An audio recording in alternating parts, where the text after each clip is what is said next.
உயிரிலே உன் பெயரை எழுதினேன், அருகிலே இல்லை என்று உருகினேன். மலையிலே செம்பருத்தி மலையிலே அலைகிறேன் இன்று ஒரு முடிவிலே. என் அன்பே என் என்பேன், என் ஆசை வீணென்பேன்.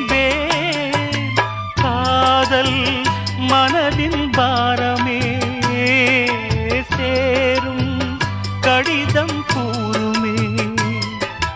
நாளை விடியும் நேரமே நதியில் என் உடல் மிதக்குமே.